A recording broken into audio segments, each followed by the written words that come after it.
Assalamualaikum warahmatullahi wabarakatuh. Perkenalkan, kami dari kelompok 1 akan menjelaskan tentang isolasi bahan aktif dari teripang dan alga merah. Selamat menyaksikan. Indonesia merupakan negara kepulauan terbesar di dunia yang memiliki 17.504 pulau dan garis pantai lebih dari 81.000 km dengan luas perairan laut sekitar 5,8 juta km kubik atau 75% dari total wilayah Indonesia. Hal ini menjadikan Indonesia memiliki keanekaragaman hayati laut yang cukup besar. Keanekaragaman ini memberi peluang untuk lebih memanfaatkan biota laut Indonesia dalam pencarian senyawa bioaktif yang baru, khususnya sebagai sumber obat dari bahan alam laut. Salah satu sumber daya alam laut yang dapat dimanfaatkan adalah rumput laut. Rumput laut adalah nama umum dalam dunia perdagangan yang digunakan untuk menyebutkan kelompok alga laut yang hidup di laut. Alga merupakan salah satu sumber devisa negara dan sumber pendapatan bagi masyarakat pesisir. Selain dapat digunakan sebagai bahan makanan, minuman, dan obatan, beberapa hasil olahan alga seperti agar-agar, alginat, dan keraginan merupakan senyawa yang cukup penting dalam industri. Salah satu biota laut yang menjadi kekayaan alam lainnya adalah teripang. Teripang atau Holoteuroidea atau timun laut adalah kelompok hewan Avertebrata laut dari kelas Holoteuroidea, filum Echinodermata. Bentuk tubuh teripang secara umum menyerupai timun.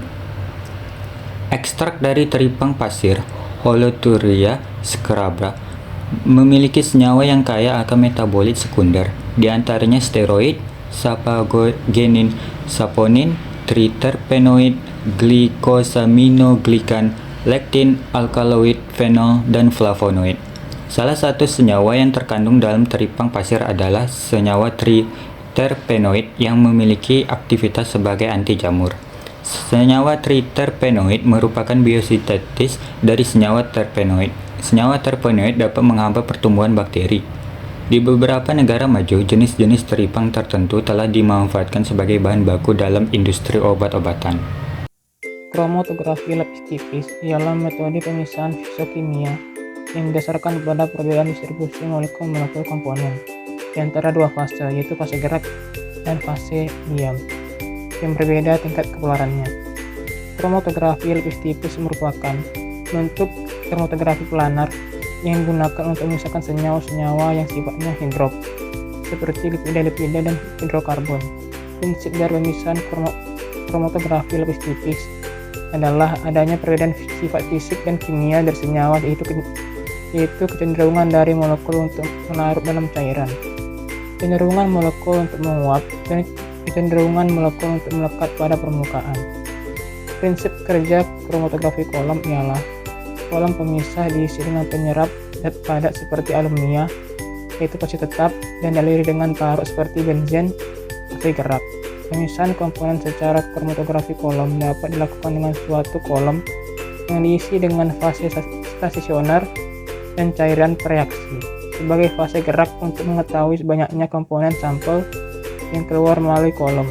Pengisian kolom dilakukan dengan memasukkan absorben dalam bentuk larutan dan partikelnya dibiarkan mengendap. Prosedur dan metode adalah metode penelitian alga merah dengan menggunakan kromatografi lapis-lapis, pemisahan senyawa alkaloid dengan kromatografi tipis atau KLT.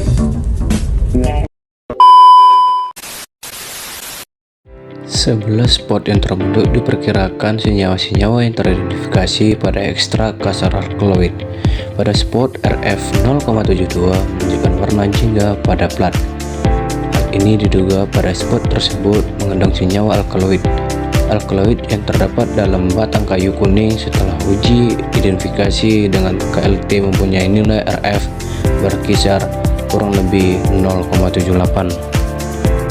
Kromatografi lapis tipis preparatif atau KLTP alone yang menghasilkan pemisahan terbaik pada KLT analitik selanjutnya dipakai pada pemisahan dengan KLT preparatif.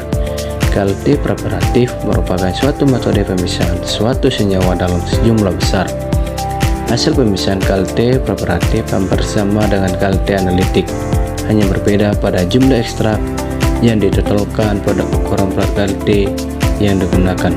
Ukuran plat yang digunakan pada KLT preparatif 10 x 10 cm. Ekstrak alkaloid hasil ekstraksi ditotalkan sepanjang plat pada jarak 1 m dari garis bawah. Selanjutnya dikering-anginkan dan dielusi dengan eluen terbaik pada KLT analitik. Pada pemisahan ini, pentolan dilakukan sampai 4 kali totalan. Hasil pemisahan KLT preparatif dengan eluen etil asetat metanol banding air dan kurung 6:4:2 dapat dilihat pada tabel. Dapat kita lihat pada tabel 4,6.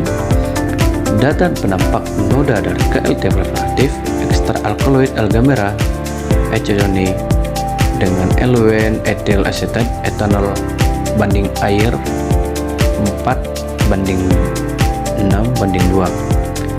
Berdasarkan tabel dugaan sementara yang didapat dari hasil pemisahan dengan KLT preparatif, senyawa alkaloid diduga terkandung pada spot 3 dengan RF 0,15 dan spot 9 dengan RF 0,78. Seperti halnya pada KLT analitik, hasil pemisahan dengan KLT preparatif juga menghasilkan 11 spot. Akan tetapi terdapat perbedaan warna noda dan nilai RF yang dihasilkan pada KLT preparatif, dan dari 11 spot yang dihasilkan hanya terdapat 2 spot yang diduga kuat merupakan senyawa alkaloid.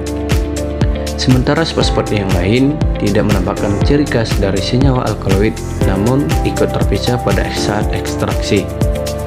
Keikutsertaan senyawa alkaloid tersebut dimungkinkan karena adanya kesamaan sifat dengan pelarut yang digunakan. Dalam arti pelarut tersebut tidak hanya melarutkan senyawa selain alkaloid, tetapi semua senyawa yang mempunyai kesamaan sifat dengan pelarut tersebut juga ikut terekstrak. Selain adanya senyawa lain yang ikut terekstrak, hasil KLT analitik dan KLT preparatif terdapat perbedaan nilai RF. Hal ini memungkinkan dikarenakan faktor lingkungan yang mempengaruhi kejenuhan dari campuran. Eluen yang berbeda ataupun kepekaan dari ekstrak yang dipakai pada KLT analitik dan KLT preparatif juga berbeda. Spot 3 dan spot 9 hanya pemisahan dengan KLT preparatif dikerok dan dilarutkan dengan menggunakan kloroform. Setelah itu dianalisa dengan spektrometer UF sampai FIS dan FDR.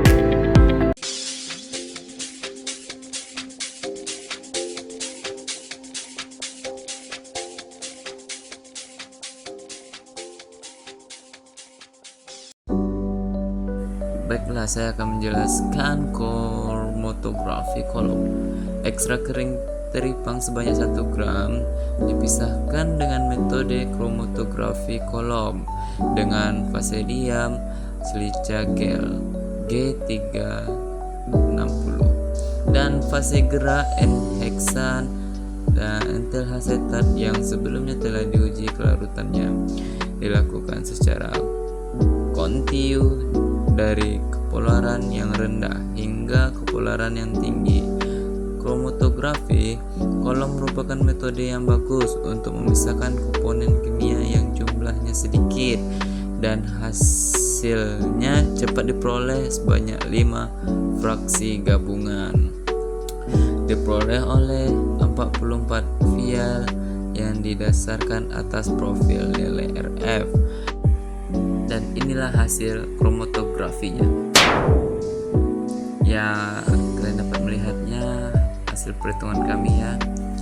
Dan dari data hasil perhitungan RF pada fraksi 1-5, fraksi 3 yang dilanjutkan pada tahap pemurnian karena memiliki pola pemisahan yang baik dan nilai RF yaitu 0,44, 0,52 positif mengandung steroid setelah disemprot menggunakan reaksi, dan penampakan bercak yang bernama Limberman-Burchard. Hal ini sejalan dengan penelitian yang dilakukan oleh Afrizza 2008 yang mengisolasi senyawa triterpenoida atau steroid dari extra enhexana daun tumbuhan ruku-ruku dengan nilai RF 0,50.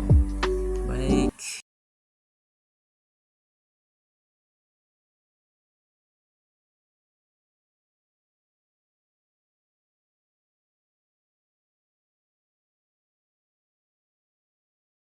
Sekian video dari kami, semoga bermanfaat.